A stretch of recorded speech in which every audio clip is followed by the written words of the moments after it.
Violence, violence, violence. I don't like it.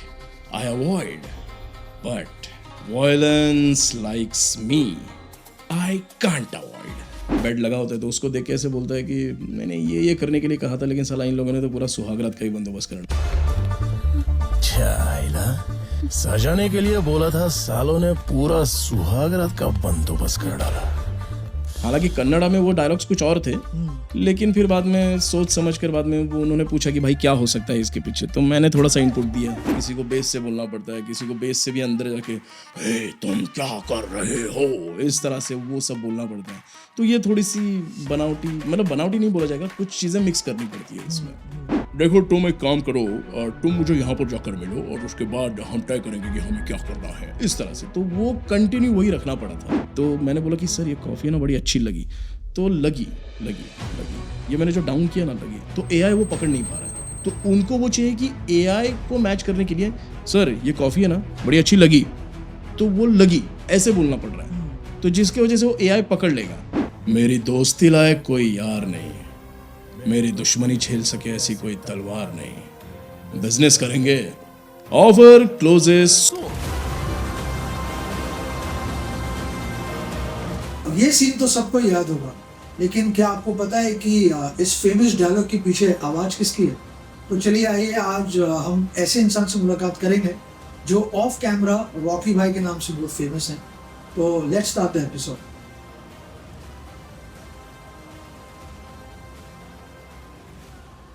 Sir welcome to the show. Thank you so much for coming sir. और मैं चाहता हूँ कि आज की शुरुआत एक डायलॉग से हो जाए। केजीएफ मूवी का मैं डायलॉग बोलूंगा जो मैंने फर्स्ट पार्ट में दिया था, जी। आपने सुना भी होगा। वो 8 जूते पॉलिश करने पर मुझे 1 पाव मिलता था। थाली से ज्यादा नीचे गिराकर खाने वालों के बीच मिट्टी पर गिरे पाव के लिए जब तुम इतना तरस रही हो, तो तुम्हारी मजबूरी मैं समझ सकता हूँ।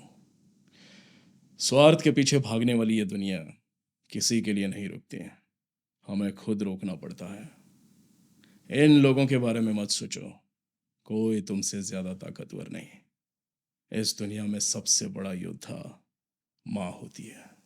वाह, ये लाइन थी। Outstanding sir. Thank you. मतलब ये आप जब जब आपको सुनते हैं तो कट टू पिक्चर स्टार्ट हो जाती है पूरी। अच्छा, और आई थिंक ये सीन भी बड़ा आउटस्टैंडिंग था। सीन बड़ा हाँ, आउटस्टैंडिंग फिल्म में। एग्जैक्टली।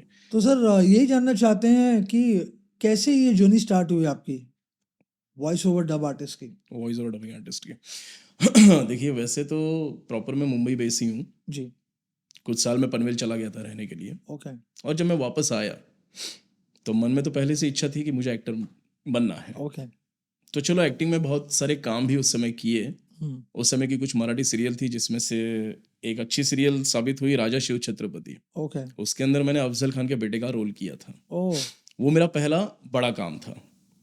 उसके बाद द वाइट एलिफेंट नाम की एक फिल्म थी जो एनएफडीसी और एनडीटीवी ने बनाई थी। ओके। उसके अंदर मुझे नीना गुप्ता जी के साथ उनके बेटे का रोल करने को मिला था। ओके। मतलब ये मेरी एक्टिंग की जर्नी थी। जी। मैं बड़ा खुश था कि भाई चलो काम अच्छा जा रहा है अपना, अब तो काम कंटिन्यूस मिलते चले जाएंगे।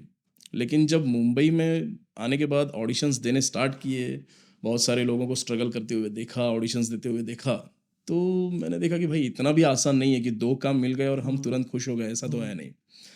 तो कुछ मेरे दोस्त थे जो उसी समय थोड़ा सा मेरे आवाज़ के थोड़े बहुत दीवाने थे, और किताबें पढ़ पढ़ के थोड़ा सा मेरी हिंदी भी ठीक ठाक उसी समय से थी। तो उन लोगों ने बोला कि भाई एक काम कर, तेरी आवाज़ ठीक ठाक है, एक्टिंग में अगर उतना रोल नहीं मिल रहा है, अगर उतना डिप्रेशन में जाने की ज़रूरत नहीं है, तो एक काम कर दे, इंडस्ट्री में और एक फील्ड है जिसका नाम है dubbing, voicing field. Amitabh Bachchan ji भी जब अपने ज़माने में काम करते थे तो उनके पास भी काम हुआ नहीं करता था एक्टिंग में पहले। तो उस समय वो रेडियो में जाकर अपनी आवाज़ देकर उससे जो पैसे मिलते थे तो उससे उनका किचन वगैरह चल जाता था। ऐसे ही सुना था और जो सच भी है। बिल्कुल। तो मैंने बोला यार ऐसे तो हो सकता है। और ये जो मेरे दोस्त थे ये सब प्ले से जुड़े हुए थे, मतलब मैं उसके साथ साथ प्लेस भी करता था। मैं 7-8 प्लेस भी कर चुका हूँ, मराठी और हिंदी मिलाकर। तो उस समय के मेरे दोस्त लोग बोलते थे ये सब कि तू डबिंग में क्यों नहीं ट्राई करता। तो मैं कहता था चलो ठीक है ट्राई करते हैं, अगर मिल गया तो अच्छी बात है, कुछ नहीं हुआ तो फिर चलो छोड़ दो। अब इसके अंदर मज़े वाली बात मैं आपको ये बताना चाहूँगा कि एक्टिंग का स्ट्रगल करते करते मैं जॉब भी करता था। अच्छा। तो मैंने जॉब किया था, कंपनीज के नाम ले सकता हूँ ना? Of course. Axis bank, okay, जिसका नाम पहले यूटीआई बैंक हुआ करता था। ओके, उसमें होम लोन डिपार्टमेंट में मैं सेल्स एग्जीक्यूटिव था। ठीक है, और एक यहाँ पर कंट्री क्लब करके वीरा देसाई रोड पे है, बिल्कुल, आज भी तो एक क्लब। हाँ, तो उसमें भी मैं सेल्स एग्जीक्यूटिव का काम करता था। अच्छा, उसके साथ और एक था आईसीआईसीआई बैंक, उसके अंदर फॉरेन एक्सचेंज डिपार्टमेंट में मैं काम करता था। अब ये सोचकर काम करता था कि कैसे भी करके अपने को दाल रोटी चलानी है। हालांकि मैं माँ बाप का इकलौता हूँ, भाई बहन कोई है नहीं, तो जिम्मेदारी ज्यादा थी नहीं, लेकिन हम लोग मुंबई में आए थे तो घर का रेंट और साथ में किचन चलाने के लिए पैसे करना वैसे ही, जो भी महीने के obviously। 8, 10, 15 हज़ार उस समय जो लगते थे, जी, तो पापा रिटायर हो चुके थे बहुत पहले ही। थोड़ी बहुत उनकी एफडी से जो इंटरेस्ट आता था उससे तो घर नहीं चलता था। जी, तो हम लोगों ने सोचा कि चलो मैं हूं तो पहले जॉब कर लेता हूँ, एक्टिंग के लिए तो पूरी मतलब एक पूरी जिंदगी पड़ी है अपनी। बढ़िया, तो जॉब करना स्टार्ट किया, सारी चीज़ें हुई। और उसके साथ साथ जब मैं जॉब से निकलता था तो निकलने के बाद मुझे भेजा जाता था सेल्स के लिए, लेकिन मैं चला जाता था ऑडिशन पर। अच्छा, ऐसी चीज़ें होती थी। तो महीने 2 महीने के बाद मेरे साथ जो दूसरे सेल्स एग्जीक्यूटिव हुआ करते थे तो वो सब तो लीड लाते थे, मैं कोई लीड नहीं लाता था। तो 2 महीने में मैं पकड़ा जाता था। तो मुझे पूछा जाता था भाई तू करता क्या है, 2 महीने हो गए, 3 महीने हो गए, ऐसी मतलब कंपनी तुझे सैलरी देगी नहीं। तो मैं बोलता सर मैं कोशिश कर रहा हूँ लेकिन मैं क्या करूँ, नहीं हो रहा है। तो चलो ठीक है। एक दिन करते करते क्या हुआ कि यहाँ पर जो मैंने बताया वीरा देसाई रोड पे कंट्री क्लब, तो वहाँ के एक मैनेजर ने मुझे पकड़ लिया ऑडिशन पे जाते हुए। अच्छा, ये मेरे साथ बात हुई, ये एक मजे वाली बात मैं आपको खाली बता रहा हाँ, हूँ। हाँ, और फिर बाद में उसने शाम को मेरी अच्छी खासी खबर ले ली। ओके, सेल्स एग्जीक्यूटिव के पास उसका बैग होता है, तो शाम को मुझे वो बैग सारे लोगों के सामने चेक करवाया गया। मुझे बड़ा बुरा फील हुआ कि सर आप मेरे से बैग कैसे मांग सकते हो, मेरी पर्सनल चीज़ें मेरी हो सकती हो। नहीं नहीं तू दिखा, आज तो हमको देखना ही है कि 3-4 महीने हो गए तू ऐसी ही कंपनी तुझे बैठ के, क्योंकि हमको भी ऊपर जवाब देना पड़ता है। तो मैंने दिखा दिया। तो उसके अंदर उस समय जो स्ट्रगल के टाइम हमारे फोटोज़, हमारी सीडीज़, हमारी वीडियो कैसेट्स वगैरह जो रखी होती थी वो सब मिल गया। तो भांडा फूट गया। मैं बता रहा हूँ कि ये मेरी स्टार्ट कैसे हुई हाँ, हाँ, डबिंग ऑफ में। कोर्स, अब एक्टिंग में भी काम नहीं मिल रहा था, इसमें भी इस तरह से ये हो गया, मजाक बन गया अपना। मैं घर पे आ गया, पापा के साथ डिस्कशन किया। पापा बोले तो क्या करना है फिर अभी तुझे, है ना, चाहिए तो गांव चले जाते हैं, तू बता क्या करना है। मैंने बोला था पापा नहीं, मतलब बनना तो है यहाँ पर कुछ, इस फील्ड के लिए मैंने आपको और मम्मी को पनवेल छुड़वाया, और ऐसे ही अगर यहाँ से मैं निकल जाऊँ तो ऐसा मन में लगेगा कि मैं फेल हो रहा हूँ, फेल हो रहा हूँ। और दोस्त बीच बीच में बोला करते थे कि भाई डबिंग में ट्राई कर तू।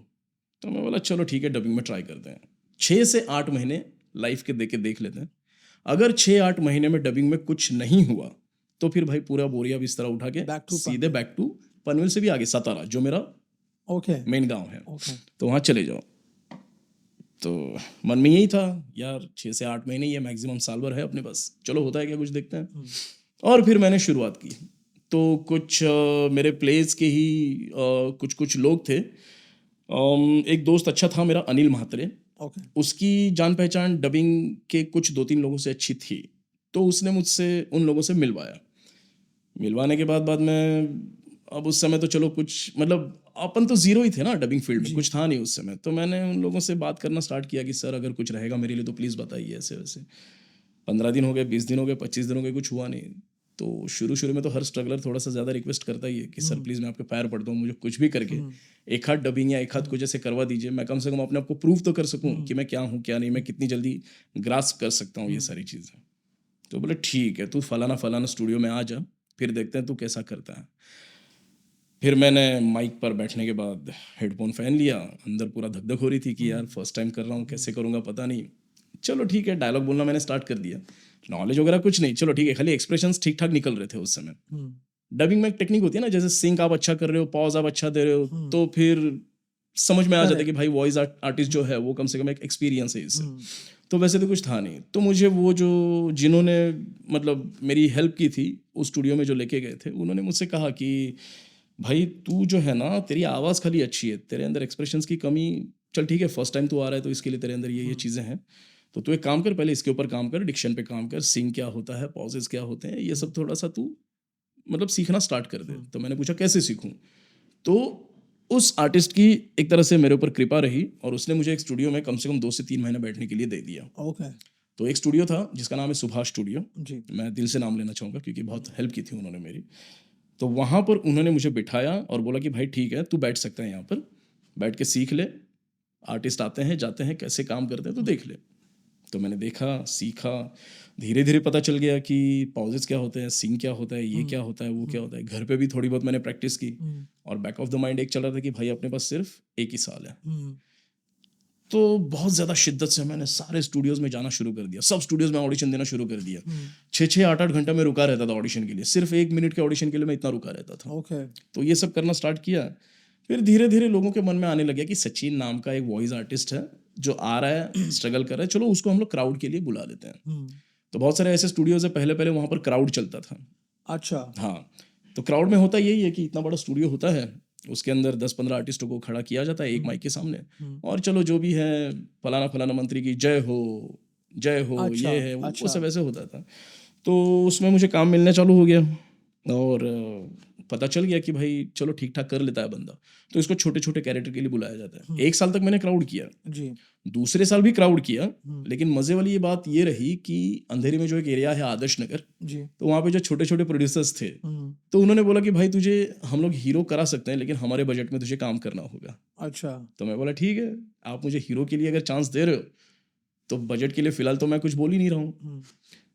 और फिर मुझे वही साउथ की 2-4-5 फिल्में मिल गई, जिसके अंदर सबसे बड़ी फिल्म मेरी साबित हुई आर्या 2। उसके अंदर अल्लू अर्जुन, जिसका डब किया था दमन भाई ने, और अल्लू अर्जुन का एक दोस्त था, उस एक्टर का नाम मैं भूल जा रहा हूँ, तो उसका कैरेक्टर मैंने किया। अच्छा। वो थोड़ा ज़्यादा डिस्क्लोज हो गया। ओह। डिस्क्लोज हो गया तो लोगों के मन में, यानी कि जो स्टूडियोज वाले थे बाकी के, उनके दिमाग में आने लग गया कि ये वॉइस किसकी है, ज़रा पूछो। तो वही फिर बाद में पूछते पूछते पूछते पता चल गया कि सचिन नाम का एक आर्टिस्ट है, तो उसने इसकी आवाज़ दी। फिर बाद में मुझे ऑडिशंस पे बुलाया गया। ऑडिशंस पे बुलाने के बाद फिर धीरे धीरे धीरे हुआ यूँ कि कुछ कुछ सर्टेन कैरेक्टर्स भी मिलने लग गए, छोटे छोटे बड़े बड़े। तो किसी को नेजल बोलना है, किसी को बेस आवाज में बोलना है, किसी को इस तरह से अगर बोलना है, तो लोगों को पता चल गया कि भाई इसके अंदर ये भी वर्सिटैलिटी है। तो उन्होंने उस कैरेक्टर के लिए बुलाना शुरू कर दिया। साथ साथ में मैं छोटे प्रोड्यूसर्स के साथ लीड भी करता था, तो कॉम्बिनेशन जम गया। और फिर करते करते करते बहुत सारे स्टूडियोज में मैं लीड बनने लग गया। और अगर इसके अंदर सबसे ज़्यादा एक अच्छा ये साबित हुआ कि धनुष जो साउथ के एक्टर हैं, जी बिल्कुल, तो उनकी मूवीज आना स्टार्ट हुआ था। मतलब ऐसे ही होता है ना कि कोई साउथ का एक्टर, उसकी मूवी अगर हिंदी में अच्छी खासी हिट हो रही है तो बाकी के साउथ एक्टर्स भी ट्राई करते हैं कि अपनी मूवीज में हम लोग हिंदी में डब लेकर करके आएं, हाँ। चला लेते हैं, देखते हैं होता है कि नहीं। तो धनुष जो आए थे तो उनकी वॉइस के लिए मैं मतलब आवाज़ ढूंढी जा रही थी कि कौन करेगा कौन करेगा। उसके अंदर मेरा ऑडिशन सिलेक्ट हो गया, ओके। चिपक के एकदम आ गई उसकी वॉइस। और उसके बाद फिर धनुष की एक मूवी आ गई जो बहुत ही हिट साबित हुई थी, आपको पता होगा, मारी ऑफ कोर्स, एक मूवी आई थी, शानदार पिक्चर थी वो। हाँ। तो उसके अंदर फिर मेरी वॉइस चिपक गई। तब से जो फिर अपना स्टार्ट हो गया सिलसिला, मतलब कि वहाँ से। हाँ, वहाँ से मतलब एक तरह से स्ट्रगल जो पीरियड था 2-3 साल का, क्राउड से लेके ये फलाना फलाना लो बजट और इस सारी चीज़ें, कैरेक्टर वेरेक्टर ये सब। और फिर तब से धनुष की मूवी से जो अपना सिलसिला शुरू हुआ कि भाई हीरो के लिए एक हीरोइज्म वॉइस अपने को मिल गई, जिसका एक अलग से स्टाइल है, जिसकी एक अलग से पहचान है। तो चलो अब तो सर एक डायलॉग हो जाए ना मारी का प्लीज, जहाँ से शुरुआत हुई थी। तो मारी पार्ट 1 के डायलॉग्स फेमस हो जाने के बाद मारी 2 जो फिल्म आई तो उसके अंदर कुछ फेमस डायलॉग थे, जिसमें से और एक डायलॉग मैं आपको बताना चाहूँगा। कभी भी किसी का हुलिया देख के उसकी औकात का अंदाज़ा नहीं लगाने का, क्योंकि ऐसा इंसान बहुत खतरनाक होता है, हुलिया ही बदल डालता है। ये एक लाइन थी। आइंदा से अगर मेरे खिलाफ बगावत करने की कोशिश की तो काट डालूंगा। ये एक लाइन बहुत फेमस थी। मच्छर वाली लाइन में भूल जा रहा हूँ। वो क्या है ना, मच्छर अगर सोते हुए आदमी को काट ले तो वो हीरो नहीं बन जाएगा, लेकिन अगर जागते हुए आदमी को काट लेना तो मसल दिया जाएगा, उस दिन का इंतज़ार रहेगा। तो ये कुछ डायलॉग्स थे मूवी के, हमारी मूवी के, जो बहुत ही फेमस हो गए थे। बिल्कुल सर। और यूट्यूब पर बहुत अच्छे अच्छे चले थे ये लाइन्स। हाँ हाँ। तो जिससे कुछ उस समय के जो इंटरव्यूज़ लेने वाले कुछ पॉडकास्ट ये थे, तो उन लोगों ने थोड़ा सा हाइप किया और हमारा नाम थोड़ा सा आगे आने लग गया। आते आते ऐसे हुआ कि धनुष की फिल्में देखने के बाद फिर यश की मैंने 5-6 मूवीज़ की थी KGF से मेरे पहले। को हाँ सर, वो मुझे भी वो किस्सा जानना है कि वो KGF के लिए यश सर ने क्यों आपको रेकमेंड किया था। अच्छा, रेकमेंड इसलिए किया क्योंकि यश भाई की मैंने 5-6 मूवीज़ की थी। बहुत पुरानी मूवी उनकी की थी मैंने, किराथका, पिक्चर का नाम था, कन्नड़ा मूवी है किराथका। और एक मूवी की थी जिसका नाम था हिंदी में तो उन लोगों ने हार्ट अटैक दिया था, ओके लेकिन ओरिजिनल नाम उसका था कुछ रॉकी या ऐसे कुछ तो नाम था, मैं भूल जा रहा हूँ नाम, ओके है ना, रॉकी नाम रॉकी था तो उसका। थी फिल्म उनकी हाँ हाँ, जिसके अंदर उसकी दाढ़ी थोड़ी सी ऐसी डिजाइन में हाँ होती है। हाँ हाँ, तो ये एक मूवी थी। और थी कौन सी मूवीज थी उसकी, टोटल ओवरऑल देखा जाए ना तो एक लगभग आधा डजन मूवीज उसकी कर चुका था, 6-7 मूवीज उसकी ओके कर चुका था। अब हुआ यूं कि यश भाई की जो लास्ट मूवी थी जो उन्होंने 2014 में बनाई थी, उसके बाद पूरा ब्रेक, कोई 3-4 साल उनकी मूवी नहीं। ये मुझे यश भाई ने बाद में बताया सब कुछ। तो 2014 के बाद सीधे 2018 में उनकी केजीएफ आ गई। जी तो मैंने ऐसे पूछा था जब जान पहचान अच्छी हो गई उनसे कि भाई 4 साल कैसे, तो बोले भाई इस मूवी के लिए मुझे उतनी मेहनत करनी पड़ी, अच्छा खुद को बनाना, खुद की स्टाइल मेंटेन करना, खुद का लुक बनाना, सारी चीज़ें, वो स्टोरी 4 स्क्रिप्टिंग। years हाँ, और मतलब 4 इयर्स में सारी चीज़ें शामिल हो गई, उनकी जो मेहनत उनको बनाने के लिए जो भी मेहनत लगी वो, और बाद में शूटिंग सब कुछ मिला के। तो उस वक्त क्या हुआ कि केजीएफ के टाइम उनको एक प्रॉपर वॉइस उनको ढूंढनी थी कि ये जो कैरेक्टर है ये एक तो मुंबई में पला बड़ा एक ऐसा आदमी है जो बाद में फिर स्लम एरिया में आके फिर बाद में वहाँ से भाई बना, तो उसकी वॉइस की एक स्टाइल रहेगी, सारी चीज़ें रहेंगी। तो ऐसी वॉइस अभी अपन किसको बना सकते हैं। तो यश भाई ने फिर वही यूट्यूब पर कुछ मूवीज़ देखी थी, और फिर बाद में उन्होंने कहा कि मुंबई में जो हिंदी वॉइस एक्टर हैं उनके आप इंटरव्यूज़ ले लीजिए, ऑडिशंस ले लीजिए, और जैसे ही सारे ऑडिशंस हो जाएंगे तो उसके बाद मुझे बताइए। और मेरे दिमाग में भी एक वॉइस चल रही है, तो मैं बताता हूँ किसी वॉइस के। तो ली 5-6-7 वॉइस एक्टर की उन्होंने वॉइस ले ली, और साथ में मुझे भी बुलाया गया ऑडिशन के लिए। फाइनल मैं ही था, लेकिन फिर भी उन्होंने एक रिस्क लिया कि भाई और कोई अच्छी वॉइस मिलती है या फिर कैसे इस तरह से। तो उन्होंने बाद में बोल दिया नहीं भाई यही वॉइस मुझे सबसे अच्छी पसंद है, सचिन जो है, तो चलो इसी के साथ हम करते हैं। तो बाद में फिर कुछ सीन्स उसके डब किए गए, 2-4-5 सीन्स डब किए गए, उनको वो भी अच्छे लगे, और बाद में उन्होंने कहा कि let's continue with this voice. तो केजीएफ जो ब्रांड है अपना उसके लिए ये वॉइस फाइनल हो गई। और फिर बाद में यश भाई जब मुंबई में डबिंग के लिए आए थे, ये उनकी बहुत अच्छी एक चीज़ मैं बताना चाहूँगा कि उन्होंने बड़ी से बड़ी चीज़ से लेकर छोटी से छोटी चीज़ तक उन्होंने अपना पूरा योगदान दिया उसमें। मतलब डबिंग में भी वो खुद बैठे, चलो शूट में तो एक्टर सामने होता ही है, खुद करना ही पड़ता है उसे, लेकिन डबिंग में भी वो खुद बैठे, खुद करवा के लिया, खुद डायलॉग चेंज करवा के लिए, करेक्शंस में भी खुद बैठे, बहुत सारी चीज़ें उन्होंने खुद की, और फिर चीज़ें खिल के आ गई। बिल्कुल जैसे आप रिजल्ट देख लो फिल्म का। हाँ, रिजल्ट देख लीजिए फिल्म का, अलग ही रिजल्ट है। हाँ, अलग ही बिजनेस किया फिल्म बिजनेस ने, किया लोगों फिल्म को में। अच्छे हालांकि उनको भी पता नहीं था, किसी को पता नहीं था, मतलब ऐसा कहा जाता था, चलो पब्लिक तो चलो कुछ भी बोल देती है कि उस समय एक शाहरुख खान की फिल्म रिलीज हुई थी जिसका नाम था जीरो, और उसके साथ साथ ये केजीएफ लग गई थी। करेक्ट। तो यूट्यूब पर और कुछ कुछ खबरों पर ऐसी चीजें आ रही थी कि यार एक नया एक्टर इस तरह से शाहरुख खान के सामने अपनी फिल्म लगा रहा है, तो कैसे पता नहीं क्या चलेगी क्या नहीं चलेगी। जीरो एक अपने लेवल पे अच्छी मूवी है, केजीएफ एक अपने लेवल पे अच्छी मूवी है। केजीएफ में लोगों को वो पसंद आया, वो सारा सिनेरियो ही पसंद आ गया कि वो एक हीरो है जो स्लम में बड़ा हो गया, लेकिन उसको पूरी मुंबई जीतनी है, मुंबई के बाद उसको पूरी दुनिया पे राज करना है, फिर उसको केजीएफ में जाके वो वहां पर भी कैसे किंग बन जाता है, वहाँ का जो विलन है गरुड़ा उसको किस तरह से वो मारता है, और उसके साथ साथ जो डबिंग से उसको एक पुशअप मिल गया। तो ये सारी चीजें खिल के आ गई, और कुछ 1-2 हफ्ते उन्होंने फिल्म चलाई थी, उतना ज्यादा कलेक्शन नहीं हुआ था। तीसरे हफ्ते से फिल्म ने जो ग्रिप पकड़ी वो पूरा 6 महीने तक बाद में पूरी मतलब थिएटर में चली वो मूवी। बिल्कुल। और फिर लोगों के जहन में और भी हो गया, फिर तो बाद में ओटीटी भी तब तक आ गया था। हाँ, फिर तो आएगी। हाँ, फिर सोनी पे आ गई चैनल पे। उस समय ओटीटी चलो थोड़ा कम, लेकिन सैटेलाइट ज्यादा था, तो सोनी पे वो मूवी ज्यादा चली, सोनी चैनल पे, तो लोगों ने और उसको हाइप दे दिया, और फिर बाद में सेकंड का इंतजार हो गया। और जब सेकंड आ गई तो सेकंड में तो ऐसा है कि उससे भी डबल ट्रिपल चौपल कितना भी बोल दो, उससे ज्यादा हाइप मिल गया, वो अलग स्टेज पे चली गई मूवी। तो सर सेकंड का वो वायलेंस वाला अगर डायलॉग सुना दे तो। अच्छा Violence, violence, violence. I don't like it. I avoid. But violence likes me. I can't avoid. वाह, ये थी लाइन नहीं? ये तो कल्ट लाइन है सर। इसके पीछे कोई कहानी, क्योंकि जब उन्होंने अपने लैंग्वेज में बोला और फिर यहाँ हमने इसको हिंदी डब किया, तो इसके पीछे कोई आपका इनपुट था लाइन में? मतलब डायलॉग्स बनाने तो पड़ जाते थे। खैर वायलेंस अभी जो मैंने लाइन बोली इसके पीछे तो चलो ठीक है, वो तो जो ओरिजिनल है वही, लेकिन कुछ कुछ डायलॉग्स ऐसे थे कि जो बनाने पड़े थे हमको, लाइक जब वो हीरोइन को किडनैप करके लेके आता है, तो अपने घर पे जब लेके आता है वो, तो बाद में फिर ऐसे कुछ तो वहाँ पर जो भी बिस्तरा या जो भी लगा होता है, खटिया लगी होती है, तो बेड लगा होता है, तो उसको देख के ऐसे बोलता है कि मैंने ये करने के लिए कहा था, लेकिन साला इन लोगों ने तो पूरा सुहागरात का ही बंदोबस्त कर डाला।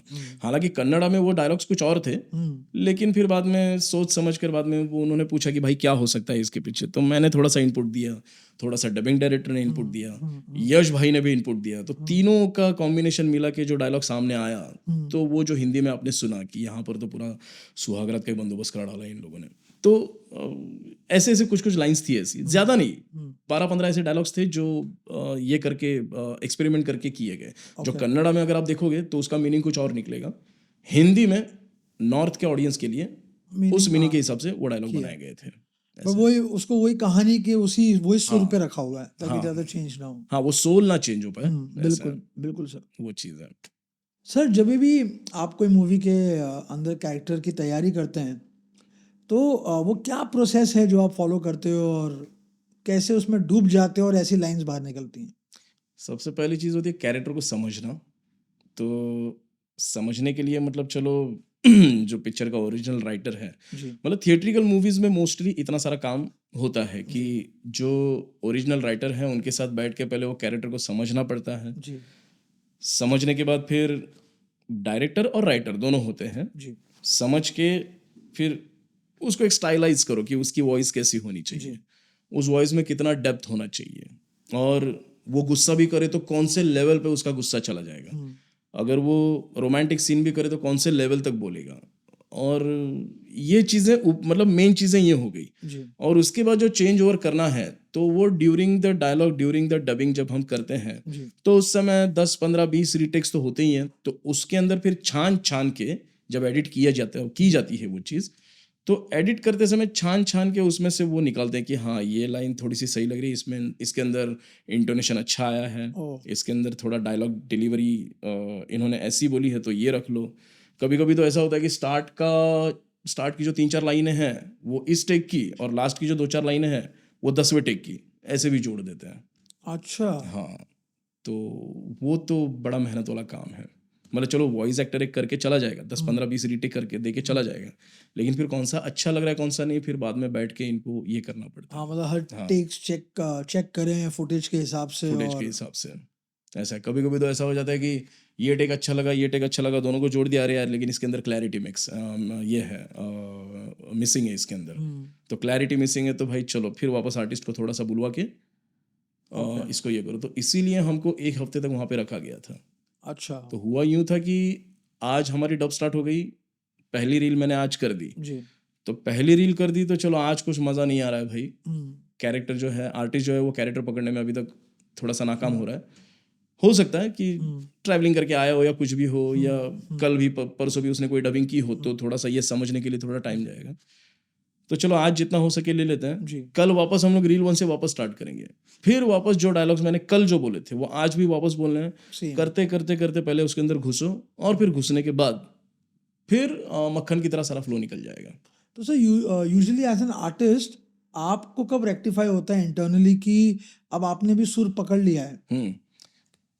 अंदर से लगने लग जाता है, अपने आप लगने लग जाता है कि उसका जो डेप्थ है और उस कैरेक्टर के चेहरे पर जो वॉइस जानी चाहिए, तो हम लोग मतलब पर्सनली मेरी अगर बात की जाए तो मैं पहले वॉइस रिकॉर्ड कर लेता हूँ, अपनी डबिंग कर लेता हूँ, एक सीन डब कर लेता हूँ, मैं वहाँ पे भी सुन लेता हूँ माइक पर, सामने प्रोजेक्टर पे सिनेमा लगा होता है तो वहाँ पे भी सुन लेता हूँ, और फिर मैं बोलता हूँ कि भाई मैं बाहर आ रहा हूँ, और बाहर आने के बाद फिर बाद में जो सिस्टम रूम होता है तो सिस्टम रूम में भी इंजीनियर को बोल देता हूँ कि भाई डायलॉग प्ले करो, मैं ज़रा सुनना चाहता हूँ, तो अंदर का एक वो फ्लेवर और बाहर का फ्लेवर दोनों मैच हो गए, तो मतलब मुझे अंदर से ऐसे लगने लग जाता है कि भाई अब कैरेक्टर के थोड़ा नजदीक आ गए अपन, अब इससे ज्यादा कुछ हो नहीं सकता या और कुछ डाला जा सकता है क्या, वो फिर सुन के पता चलने लग जाता है। मतलब इसमें मैं ऐसे बोलूंगा कि आर्टिस्ट की अपनी क्या बोलेंगे, आर्टिस्ट का अपना सेंस कि भाई सही में हुआ है कि नहीं हुआ है, अब वो अंदर की कॉलिंग है कि यू स्टार्ट फीलिंग कि नहीं अब ये करेक्ट, हाँ ये हो चुका है ऐसा है। बाकी डायरेक्टर और ये राइटर तो हैं ही बताने के लिए कि हाँ सही लग रहा है वगैरह सब, ऐसे कभी कभी ऐसा होता था कि उनको सही लगे तो हमको सही नहीं लगता था, तो बोलते थे कि चलो वापस एक टेक लेके रख लो, ऐसे होता था। मतलब प्रॉपर कुछ जो बड़ी फिल्में हैं उसके अंदर ये सारी चीजें होती हैं। ओके, तो सर बड़ी फिल्मों की आपने बात की हम्म और इतना इंटरेस्टिंग काम आप कर ही रहे हो आज भी। ये हॉलीवुड वाला जो सीन स्टार्ट हुआ आपका मनी हाइस्ट का, हम उस किस्से के बारे में जानना चाहते हैं। मनी हाइस्ट के जी। मनी हाइस्ट की अगर बात की जाए तो वो भी देखा जाए तो मुझे मारी की वजह से मूवी मिली है। हाँ सॉरी, मारी मूवी की वजह से मुझे मनी हाइस्ट सीरीज मिली, ओके। क्योंकि जहां पर मनी हाइस्ट डबिंग की गई साउंड एंड विजन स्टूडियो, तो वहाँ के जो डबिंग डायरेक्टर हैं उनको मेरी वॉइस का टेक्सचर पता चल गया कि ये टेक्सचर में सचिन अच्छा खेल लेता है। और मनी हाइस्ट में जो कैरेक्टर है डेनवर, तो वो डेनवर जो है ऐसे ही इस तरह से, मतलब एक रफ टफ आदमी जो किसी को भी मार देगा, पैसे के लिए कुछ भी कर देगा, किसी का भी खून कर देगा, इस तरह का वो कैरेक्टर है। अब उसके लिए वॉइस भी वैसे ही चाहिए। चलना, ये क्या कर रहे है, किधर जा रहे है, चलना फटाफट, क्या है ये सब, अपने को बैंक लूटने का है, ये बापू पप्पा पिप्पा ऐसा कुछ नहीं है, बापू चलना, ऐसा इस तरह से। तो उनको पता चल गया कि भाई ये टेक्सचर सचिन अच्छा खेल लेगा, तो चलो बुला लेते हैं। वही ऑडिशन हो गया और मेरी कास्टिंग हो गई उसके अंदर, और फिर सीरीज आगे चल पड़ी। हाँ सर, ये तो स्मैशर हिट रही है। हाँ। मनी हाइस्ट तो आई थिंक किसने नहीं देखी होगी, सबने देखी है। ज्यादातर तो इंडिया में उसका ज्यादा ये चला, मतलब मार्केटिंग अगर हुई उसकी तो इंडिया में ज्यादा हुई है। हाँ। कोई एक आपको डायलॉग सुनाने की इच्छा हो मनी हाइस्ट का? बिल्कुल, तो सीन यूं ऐसा है कि कुछ मनी हाइस्ट में जो डेनवर नाम का कैरेक्टर है, वो आर्तुरो करके जो बैंक में बंदा होता है, उससे वो पिन मांगता रहता है उसके मोबाइल का। तो उसके सामने खड़ा हो जाता है वो आर्तुरो के सामने डेनवर कैरेक्टर, और बोलता है मोबाइल, पेन। तो आर्तुरो पूछता है मेरा पिन क्यों चाहिए? अबे मुंह से पिन बताएगा या फिर पिछवाड़े में पिन डाल दूं तेरे? तो फिर बाद में वापस पूछता है पेन। तो आर्तुरो बोलता है 1 2 3 4। तो डेनवर हंसता है चूतिए माफिक पिन रखा है और खुद को बड़ा डेढ़ शाना समझता है, नाम क्या है गांडू तेरा? ये बोलता है आर्तुरो। आर्तुरी तो आलतू फालतू तो चले, नाम ले किसका? ये तो ये एक सीन बहुत फेमस हो गया था, वो उसकी एंट्री है। हाँ, तो इस तरह से मतलब ये कैरेक्टर उसका इस तरह से डेवलप हुआ था कि भाई रफ टफ है, किसी का डर नहीं। वो बहुत बड़ा बैंक का मैनेजर होता है, बाद में वो उसी की जो गर्लफ्रेंड होती है उसके साथ भी वो बाद में शादी विधि कर लेता है। ये सारी चीजें हैं उसके। वो तो सर अलग लेवल पे चला है ये सब। मतलब वो ये सीरीज आई थिंक 5 सीजन चले थे पूरे। हाँ। और वैसे आपको कितना टाइम लग गया होगा डब करने में थ्रू आउट? एक दिन में एक ही एपिसोड डब होता था, मतलब मैं जाता था 4-5 घंटे के लिए, और 1-2 एपिसोड मैक्सिमम डब होते थे। लाइंस के ऊपर डिपेंड था, किसी एपिसोड में 100-150 लाइन्स होती थी, किसी एपिसोड में 70-80 लाइन होती थी, किसी में 20-25 ही होती थी, ऐसा था। तो इस तरह से एक सवाल पूछने की मेरी बड़ी इच्छा है सर कि क्या सचिन जी की अंदर आज भी वो इच्छा होती है कि जब मैं इतने फेमस फिल्मों के लिए वॉइस देता हूँ तो मैं कब आऊँगा इस स्केल के पर्दे पे?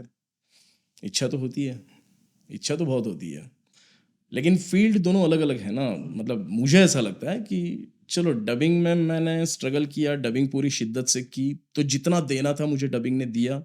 आज भी मुझे डबिंग उतना दे रही है और आगे भी देती रहेगी।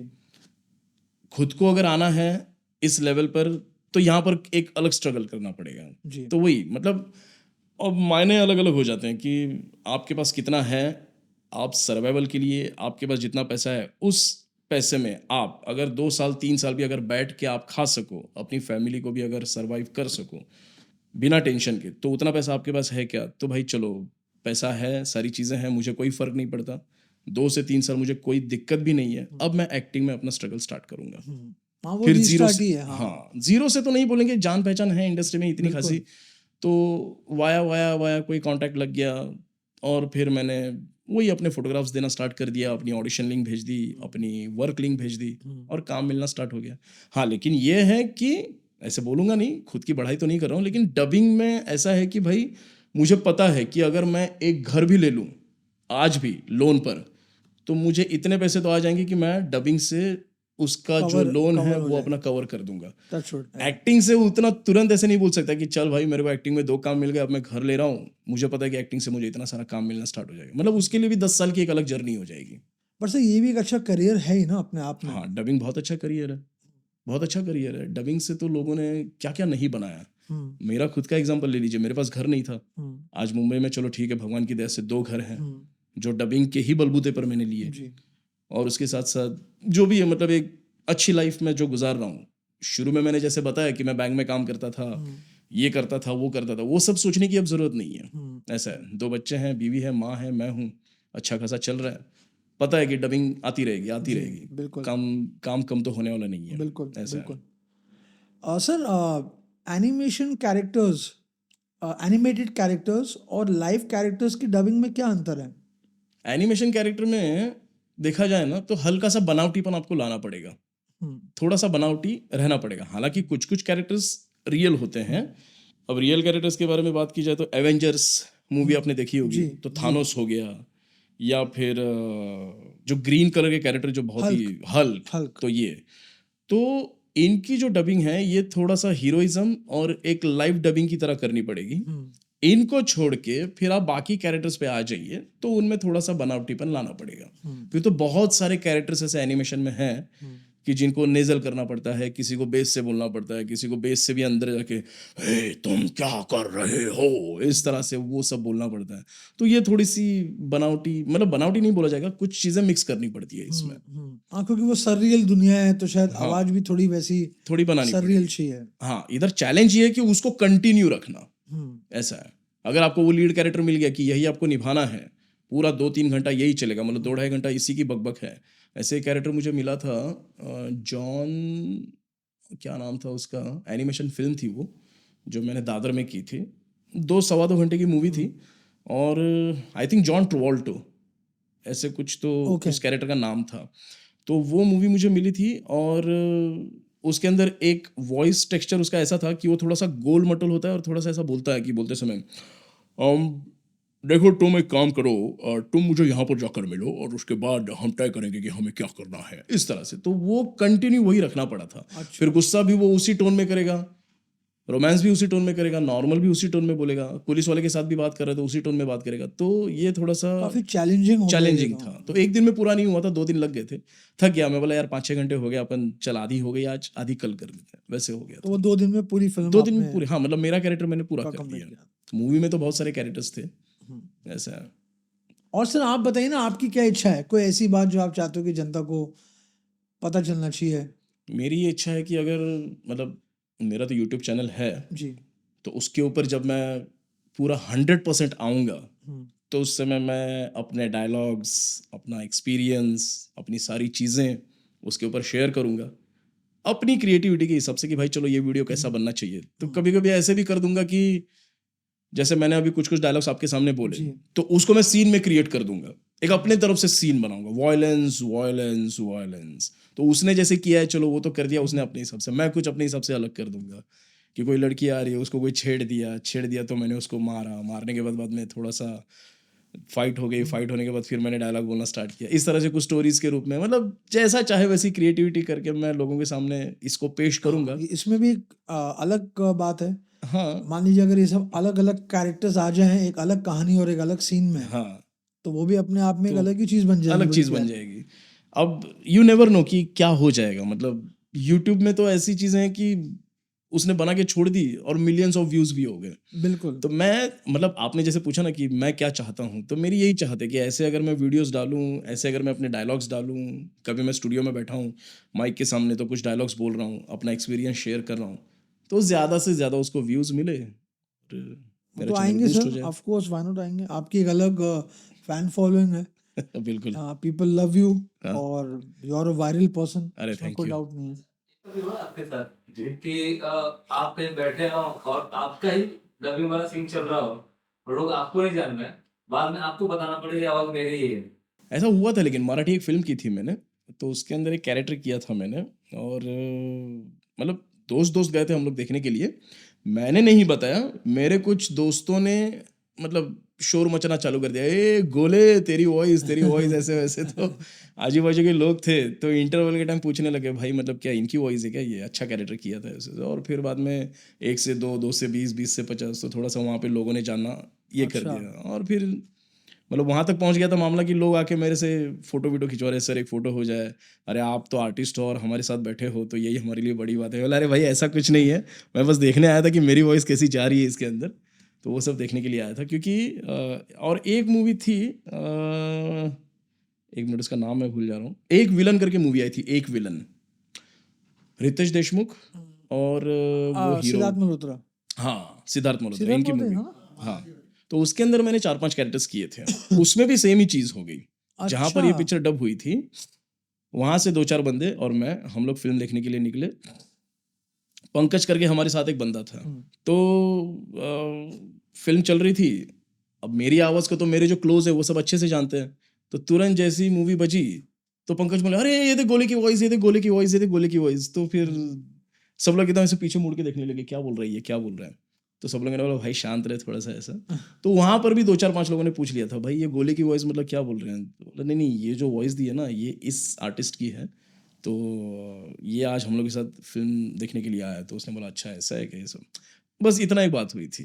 लेकिन वो मराठी मूवी, उसका नाम सॉरी मैं भूल जा रहा हूँ, बहुत सारी मूवीज हो गई, मतलब मैं पर्सनली बताना चाहूँ तो 3000 से ऊपर फिल्में मैंने डब कर ली हैं। That is amazing. हाँ मतलब साउथ की, मराठी, एनिमेटेड और हॉलीवुड, ये सब मिला के 3000 से ज़्यादा मूवीज़ हो गई, 70 से 80 से ज़्यादा वेब सीरीज़ हो गई, वाओ। और 200-250 से ज़्यादा मेरे एनिमेशंस हो गए, एपिसोड्स वगैरह ये सब मिला के।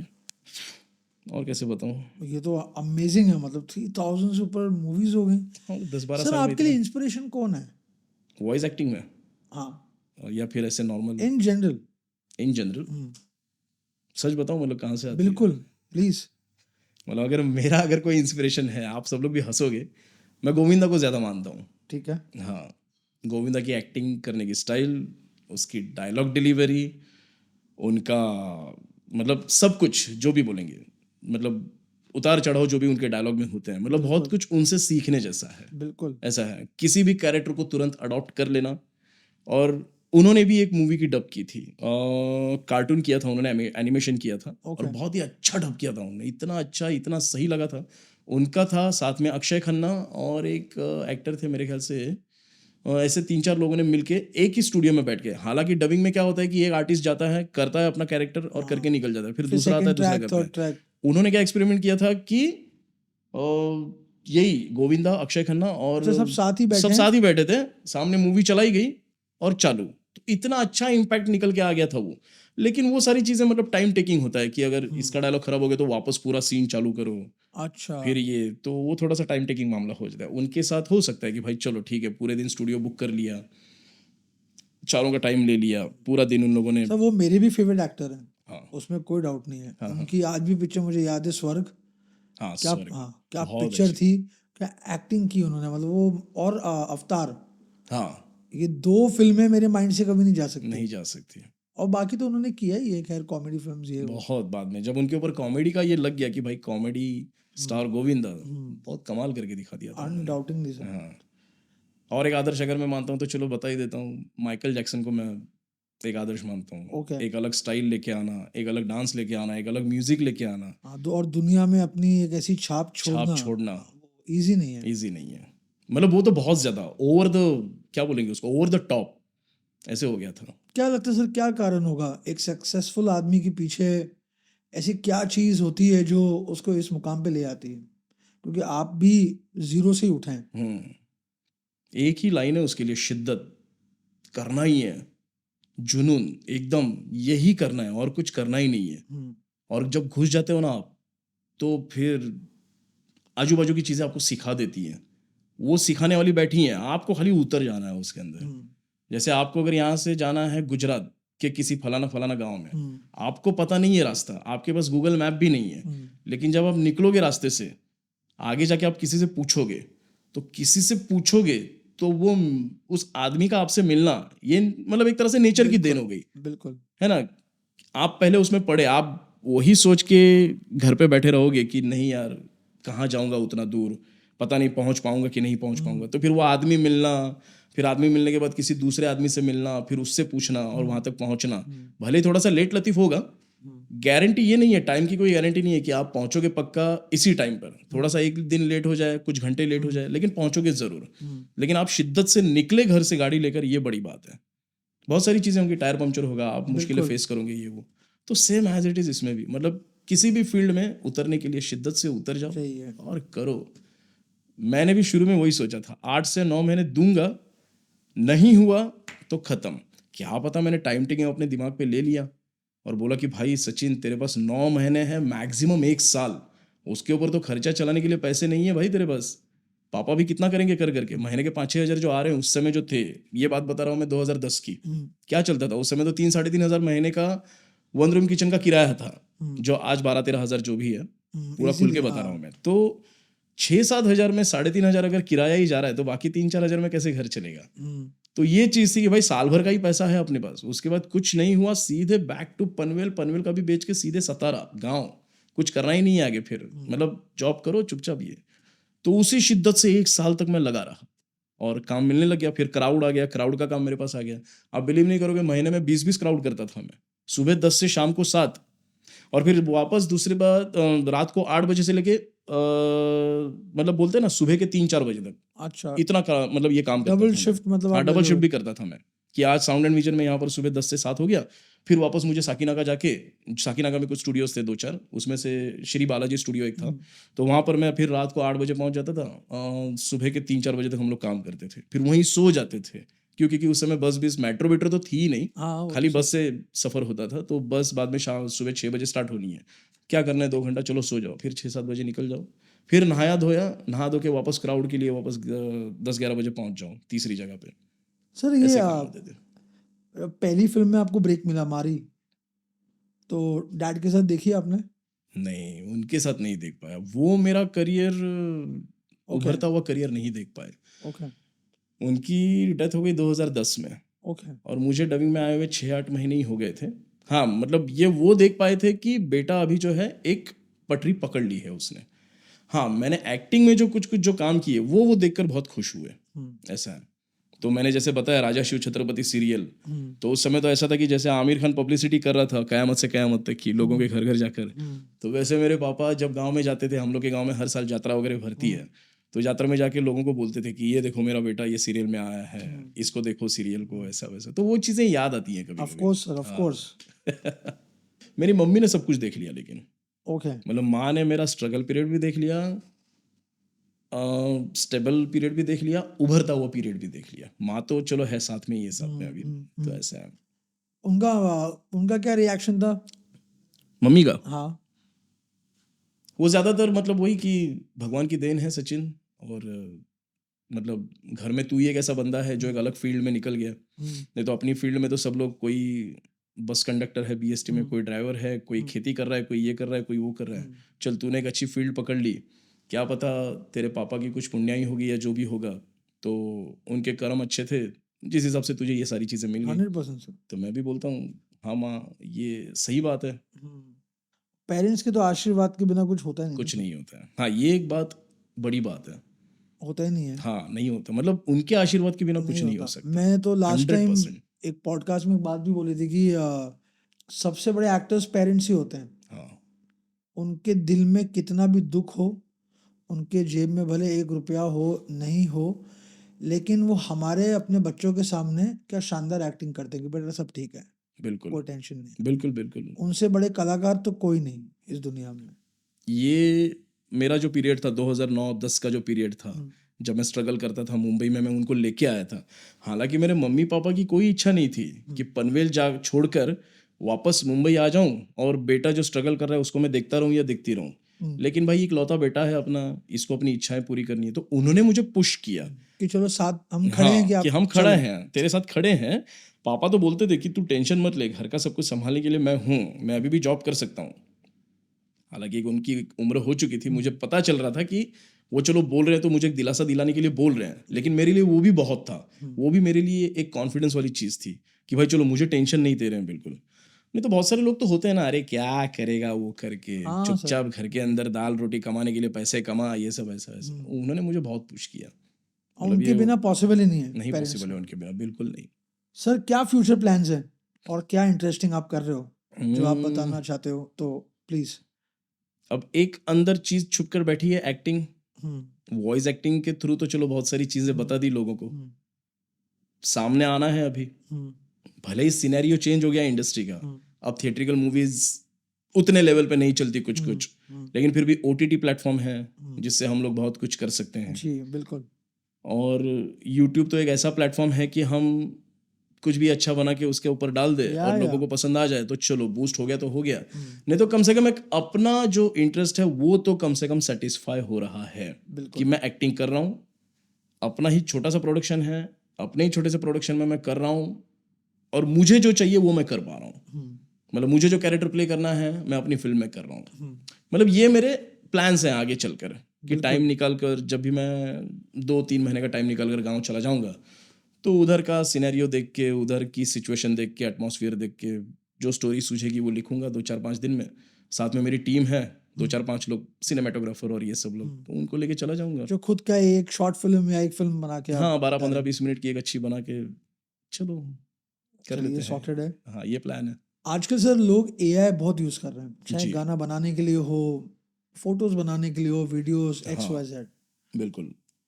व्हाट इफ अगर एक दिन एआई पे ही डबिंग होने लग गई तो क्या होगा? यार इसका जवाब तो मेरे ख्याल से आने वाला समय देगा, लेकिन फिलहाल जो सिनेरियो हो रहा है, जैसे मैंने एक मूवी की जिसका नाम है गेम चेंजर, जो फिलहाल अभी नेटफ्लिक्स पर है, उसमें मैंने वॉइस दी थी रामचरण को।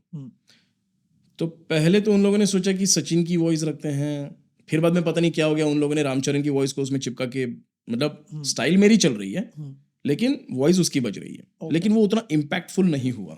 और बहुत सारे लोगों ने बोला भी कि रिजल्ट बहुत गंदा आया है एआई का, उससे जो ओरिजिनल वॉइस ही रखते, परफॉर्मेंस तो भाई एक्टर का है ही। तो पता नहीं क्या हो गया।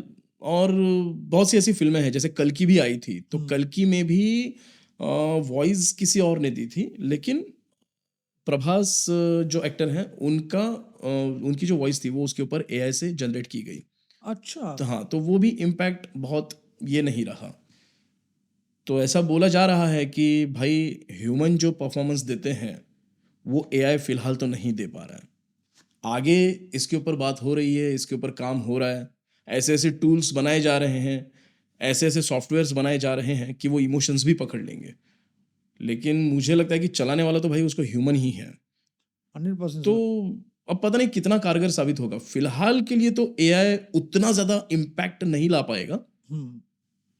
और अगर इसकी भी बात की जाए कि इंडस्ट्री कितने दिन तक है ये, तो कुछ कुछ लोग बोल रहे हैं कि भाई 2 से 3 साल की है, कुछ कुछ लोग बोल रहे हैं कि 5-10 साल चलेगी, या फिर कुछ कुछ लोग बोल रहे हैं कि एआई फेल हो जाएगा, ये इसमें नहीं ला पाएगा, ज़्यादा से ज़्यादा वो थोड़ा छोटा मोटा ये सब कर लेगा। लेकिन कुछ देर पहले कुछ गाने सुने हमने ये वो सब, तो पता नहीं शायद चीज़ें ये भी कर लें। लेकिन कभी कभी मैं घर पे बैठ के सोचता हूँ कि मैं कभी कभी मलयाली मूवी करने चला जाता हूँ, तो मलयाली मूवी तो मलयाली लोग तो वैसे भी फास्ट बोलते हैं, बिल्कुल। तो हमको अपनी हिंदी उस समय भी बहुत फास्ट करनी पड़ती है। जैसे अगर मैं आपको जवाब भी दे रहा हूँ तो उस समय जवाब भी मुझे ऐसे देना पड़ेगा कि देखिए मैंने केजीएफ मूवी की थी, तो केजीएफ में ऐसा हुआ था कि ये ऐसे हुआ था, वो एक्टर ने पास में आके मेरे को ये बोला कि भाई तू अच्छा ऐसा ऐसा डायलॉग बोल, तो वैसे वैसे बोलेगा तो फिर उसमें उतना मजा आएगा, नहीं तो अगर तू वापस डाउन हो जाएगा तो मजा नहीं आएगा। इस तरह से मतलब इतना फास्ट वो लोग बोलते हैं। लिपसिंग उनका हम हाँ, तो उनकी लिपसिंग मैच करने के लिए इतना फास्ट बोलना ही पड़ता है। अब गेम चेंजर के टाइम ऐसे हुआ था, डायलॉग स्लो थे, लेकिन जैसे मैं आपके साथ बात कर रहा हूँ तो मैं क्या बोलूँगा कि सर ये कॉफ़ी है ना बड़ी अच्छी लगी, तो मैंने बोला कि सर ये कॉफ़ी है ना बड़ी अच्छी लगी, तो लगी लगी लगी, ये मैंने जो डाउन किया ना लगी, तो एआई वो पकड़ नहीं पा रहा है। तो उनको वो चाहिए कि एआई को मैच करने के लिए सर ये कॉफ़ी है ना बड़ी अच्छी लगी, तो वो लगी ऐसे बोलना पड़ रहा है, तो जिसके वजह से वो एआई पकड़ लेगा। अब अगर डायलॉग की डिमांड ऐसी है कि उसको अंडर प्ले ही बोलना है, और अगर मैं जानबूझ के एआई के लिए अगर मैं बोल रहा हूँ कि सर कॉफ़ी बड़ी अच्छी लगी, आपको भी ऐसे साउंड हुआ ना मन में, कान में ऐसे लगा ना कि ये लगी, ऐसा इतना ऊपर चढ़ा के क्यों बोले, लगा अपने आप। और अगर मैं नॉर्मल बोलूँगा सर ये कॉफ़ी बड़ी अच्छी लगी, आप बोलोगे हाँ ये सही है, ये नेचुरल फ्लो जा रहा है। नेचुरल फ्लो एआई नहीं पकड़ पा रहा है। ये मुझे 2 फिल्मों की डबिंग के बाद पता चला। और एक पिक्चर मैंने की थी जिसका नाम था थांडेल, जो नेटफ्लिक्स पर है। और मैंने आवाज दी थी हीरो को, हीरो था नागार्जुन का बेटा नागा चैतन्य, उसके लिए वॉइस दी थी। उसमें तो पूरा रफ टफ कैरेक्टर था, सेम एज इट इज मारी धनुष। वो एआई पकड़ ही नहीं पाया वो। और फिर उन लोगों को एज इट इज मेरी आवाज में पिक्चर रिलीज करनी पड़ी। मुझे अच्छा लगा कि भाई अपनी आवाज है, लोग सुनेंगे, अपनी आवाज गई ऑफ कोर्स। तो अपनी ही पहचान है वो। तो अभी तक तो एआई का पूरा श्योर मतलब 70-80% भी और काम होना बाकी है इसके ऊपर, एआई के ऊपर। टाइम लगेगा सर। टाइम लगेगा, टाइम तो अच्छा खासा और वो जाएगा। मेरे को लगता है एआई सोल तो रिप्लेस कभी नहीं कर पाएगा। नहीं कर पाएगा, वो अंदर से निकली हुई चीज अलग है, हाँ और एआई को बनाने वाला भी इंसान ही है। इंसान ही है। But you never know. हाँ कुछ बोल नहीं सकते हाँ। कि कल को जाके भाई यहाँ पे थोड़ा सा इमोशन ऐसे चाहिए, उसके अंदर वो टेक्सचर उतना ही चाहिए, बिल्कुल, वो भी सेट कर दिया और चालू कर दिया। You never know. हालांकि काम चालू हो गया है, बहुत सारे वॉइस ओवर्स के काम निकल चुके हैं। जैसे अभी आप डिस्कवरी 10 साल पहले की डिस्कवरी चैनल देख लीजिए, उसके अंदर वॉइस एक्टर आके अच्छा बजट लेके वॉइस ओवर करके जाता था, वो रिक्वायरमेंट ही खत्म हो गई अभी। वो तो एआई पे लगा दो, स्क्रिप्ट डाल दो, बस बोलना चालू, ये वॉइस ओवर के काम निकल पर गए। मजा नहीं आता ना सर। हाँ मजा तो नहीं आता। ऐसे बहुत चैनल्स हम भी देखते हैं हाँ जहाँ पे एआई से आवाजें रिकॉर्ड करके वीडियोस बनते हैं, लेकिन मजा तो उसमें नहीं आता। मजा नहीं आता। लेकिन मुझे क्या लग रहा है कि इससे फर्क सबको इसीलिए नहीं पड़ रहा है क्योंकि आपके पास अगर सोनी लिव देखने का ऑप्शन है तो साथ साथ में आपके पास नेटफ्लिक्स भी है, साथ साथ में आपके पास जियो भी है, साथ साथ में आपके पास हॉटस्टार भी है, ज्यादा ऑप्शन HBO भी है। इतने सारे ऑप्शन है, आपको एक अच्छा नहीं लगेगा तो दूसरा अच्छा नहीं लगेगा तो तीसरा। तो जिससे क्या हो रहा है कि परफॉर्मेंस खराब वाली चीजें भी उसके ऊपर अपलोड की जा रही हैं। तो आपको अच्छी नहीं लगी, आपने छोड़ दिया, दूसरे पे चले कुछ गए, और देख लो। हाँ, तो correct। उस पर कंप्लेंट नहीं हो पा रही है। लेकिन जो चीज खराब हो गई उस पर कंप्लेंट नहीं हो पा रही है क्योंकि आपके पास ऑप्शंस है। नहीं यार अच्छा नहीं लग रहा है, दूसरा देखता हूँ। पहले क्या था, खाली दूरदर्शन था और ये था, उस पर चीजें खराब हो गई तो तुरंत बवाल चालू, अरे यार ये सही नहीं हुआ, वो सही नहीं हुआ, इतना ये सब होता था। अभी तो ऐसा कुछ रहा ही नहीं। तो ये चीजें और आगे बढ़ेंगी, और भी एप्लीकेशंस आएंगे, और भी OTT प्लेटफॉर्म्स नए नए जनरेट होंगे 100%। और काम भी बहुत बढ़ेगा। जब काम बढ़ेगा तो फिर परफॉर्मेंस लेवल उतना मायने नहीं रखती, क्योंकि काम बढ़ गया तो जल्दी जल्दी डिलीवरी भी चाहिए। बिल्कुल। जब जल्दी डिलीवरी चाहिए तो अच्छे अच्छे आर्टिस्ट कहाँ ढूंढेंगे और कब परफॉर्म करेंगे और कब उसको ये करेंगे, और हमारे पास भी दूसरा काम कम आएगा। बिल्कुल। दूसरी मजे वाली बात, काम बढ़ गया लेकिन बजट कम हो गया। ये मैं सबसे मजे वाली बात बता रहा हूँ, मतलब मजे वाली नहीं बोलूंगा, सीरियस बात बता रहा हूँ। देखा जाए तो कि काम बढ़ गया लेकिन बजट कम हो गया। अगर आपको फलाना प्रोजेक्ट के पहले 1 करोड़ मिलते थे, वो चीज अभी 1 लाख पे आके रह गई है। सोचो, बहुत बड़ा फर्क है। बहुत बड़ा फर्क है ये। तो आप क्या सोचोगे, नहीं करोड़ मिल रहा है भाई, मेरे को स्टूडियो चलाना है, मेरे को इतनी जगह है, मुझे रिकॉर्डिस्ट का पगार देना है, मुझे लाइट बिल भरना है, मुझे मेंटेनेंस है, मेरा नौकर जो चाय बना रहा है उसको पगार देना है, ये बहुत सारी चीजें आपके दिमाग में चलती रहती हैं। तो मुझे एक नहीं कम से कम 10-20 काम लाने होंगे, तो 10-20 काम लाने होंगे तो एक एक काम मुझे 1-2 दिन में फटाफट उड़ाना है कैसे भी करके। तो खींचोगे आप भी काम। तो ये चीजें हो रही है अभी। उसमें से भी कुछ कुछ स्टूडियोज ऐसे हैं 2-4 जो थोड़ा सा परफॉर्मेंस टिकाए हुए हैं बस। और एआई मतलब यूज किया तो जा रहा है। हाँ, लेकिन वो जो बड़े बड़े स्टूडियोज जो हैं उन लोगों ने एआई के लिए बहुत बड़ी बड़ी इन्वेस्टमेंट्स भी करके रखी हुई हैं, और अच्छी खासी इन्वेस्टमेंट्स, मतलब समझ के चलिए कि 40-40, 50-50 करोड़, इतनी बड़ी बड़ी इन्वेस्टमेंट्स डबिंग वालों ने करके रखी है। तो फ्यूचर में तो पता चल रहा है कि भाई क्या होने वाला है। ऐसा है, एआई तो आएगा जरूर, पक्का। हाँ, इस कारण तो हॉलीवुड में भी काफी बवाल रहा है। हाँ, स्ट्राइक भी रही है स्ट्राइक भी रही है, ChatGPT के कारण, लेकिन कोई फायदा नहीं। डिज्नी ने खुद डिस्क्लोज किया था कि हम डबिंग इंडस्ट्री में सालाना 200 करोड़ बजट ऐसे दे देते हैं, एआई की वजह से हमको सिर्फ 75 करोड़ देने पड़ रहे हैं, हमारे 125 करोड़ बच रहे हैं। तो हम क्यों ना एआई लाए? 100%। वो तो खुद का बचाने की सोचेंगे। 100%। ऐसा है। कोई भी। और जब इतनी मेहनत की गई है एआई के लिए, आके ही रहेगी वो। हाँ तो गई सर, मतलब वो हमारा समझ लीजिए ऐसा है, तो यहाँ तक उसने पैर पसार लिए। अब ऐसे ऐसे ऐसे ऐसे ऐसे ऐसे पूरा लेने में कुछ दिन लेगी, लेकिन छा जाएगी वो। आई थिंक बहुत अच्छा आंसर दिया सर ने। हाँ, और सर मैं चाहता हूँ कि आप उन बच्चों को क्या बोलना चाहोगे जो डबिंग परस्यू करना चाहें एज अ करियर? अगर उनके लिए अगर आप कुछ बोलना चाहते हो कि कैसे सीखा जाए, कैसा अप्रोच किया जाए ये काम, क्या तैयारी की जाए? इसका जवाब तो मैं ऐसे दूंगा, मैं भी इंडस्ट्री में अभी बहुत घूमता हूँ, नए नए लड़के देखता हूँ मैं, आते हैं, काम मांगते हैं, चले जाते हैं। अब उसमें से कुछ कुछ लोग मेरे नंबर ले लेते हैं, मतलब जो भी सीनियर आर्टिस्ट है उसके नंबर, जो न्यू आर्टिस्ट है वो ले लेते हैं, कुछ हेल्प हो जाए ऐसा वैसे ये सब। तो कभी कभी किसी किसी के ऊपर मुझे थोड़ा सा ऐसा लगता है कि भाई चलो कुछ मतलब बता देते हैं कि क्या होता है भाई, तो तू आ जा फलाना फलाना स्टूडियो में मैं डबिंग कर रहा हूँ, तू आ जा। तो मैं उसको बुला लेता हूँ, बुला के मैं देखता हूँ कि कैसी डबिंग कर रहा है वो। तो वो बेचारा सिंक नहीं कर पाता, पॉजेज नहीं मार्क कर पाता, और क्या बोलते हैं, उसका डिक्शन भी क्लियर नहीं होता। एक्सप्रेशंस तो चलो दूर की बात है, अभी अभी आया है तो एक्सप्रेशंस तो उसको कैरी करने में बहुत टाइम चला जाएगा। तो मैं उसको खाली इतना ही बताता हूँ, जैसे आपने पूछा कि तू पहले डिक्शन पे काम कर अपने, बहुत सारी किताबें पढ़, बहुत सारी मत पढ़, कम से कम 2 किताबें पढ़, मन लगा कर पढ़, उस कैरेक्टर को पहले तू फील कर, वो क्या मतलब लेखक ने जो लिखा है उसके बारे में वो तू फील कर, और उस हिसाब से वो पढ़। उसके बाद फिर डबिंग की कुछ कुछ टेक्निक्स होती हैं, वो तू बैठ के सीख, ज़्यादा टाइम नहीं जाएगा, 10 से 12-15 दिन अपना दिमाग अगर शांत रखेगा तो बहुत सारी चीज़ें सीख जाएगा, और फिर तुझे बहुत सारी चीज़ें मिलेंगी, और तुझे काम तब मिलेगा। काम आएगा तो ही काम के लिए आदमी बुलाएगा, जब काम ही नहीं आ रहा है तो फिर इसके वो स्किल सेट तो पहले सीखना पड़ेगा, ऐसा है। तो ये कोई मैं ऐसा बताना कोई स्कूल या कोई ऐसा वो नहीं है जहाँ पे डबिंग सिखाई जाती हो?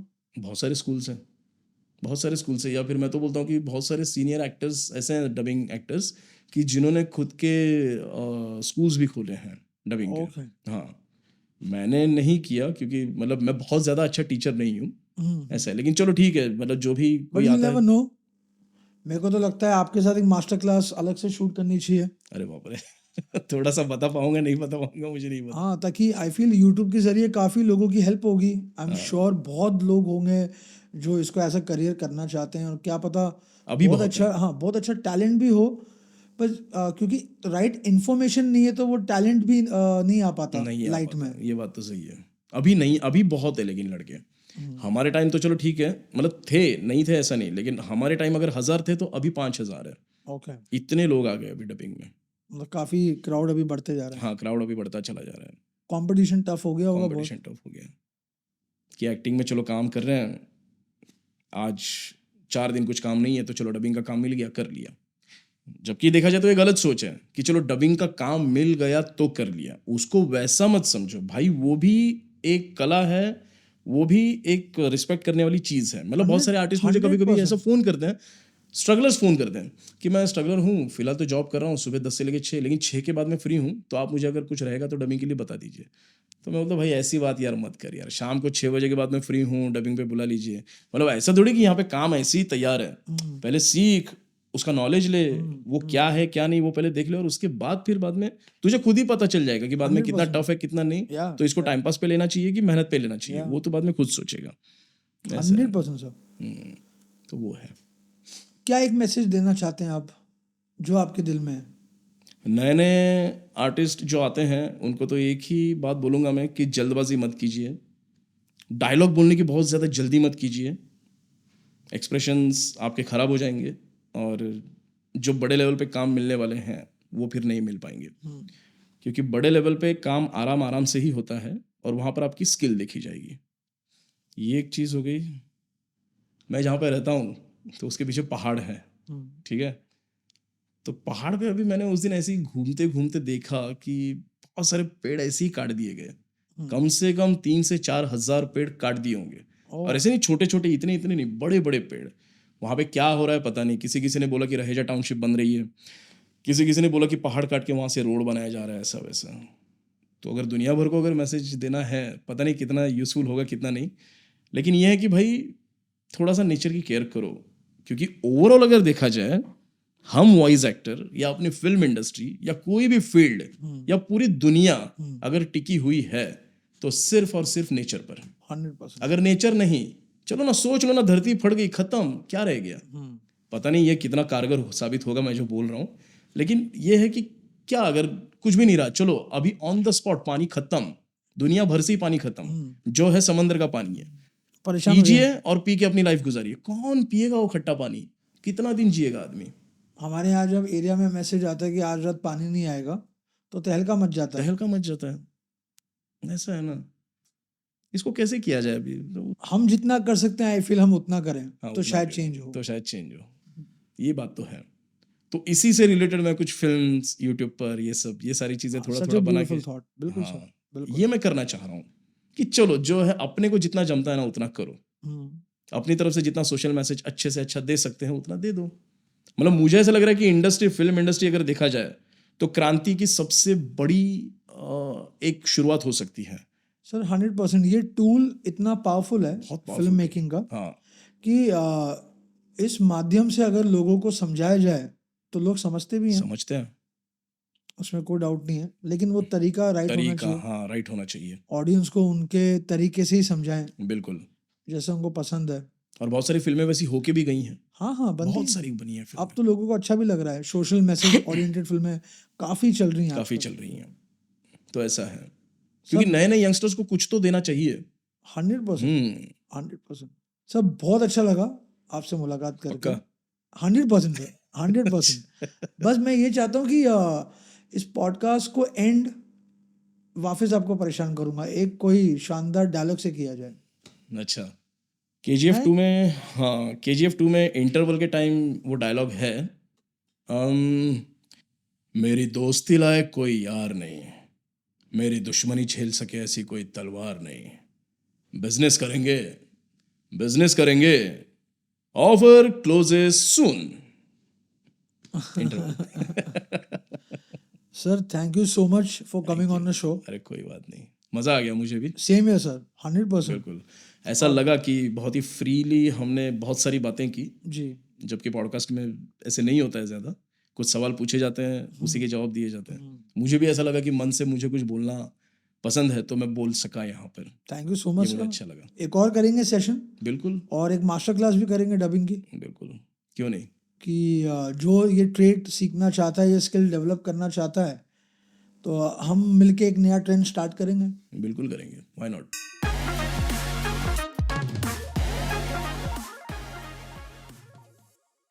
हेलो वेलकम भाई लोग, कैसे हो सब लोग। तो अभी मैं यहाँ पर बैठेला हूँ जिसका नाम है रोज ट्रेल ब्लेजर पॉडकास्ट। तो यहाँ पर मैं कुछ देर पहले आया था और अभिषेक भाई ने अपना इंटरव्यू लिया, बड़ा अच्छा लगा।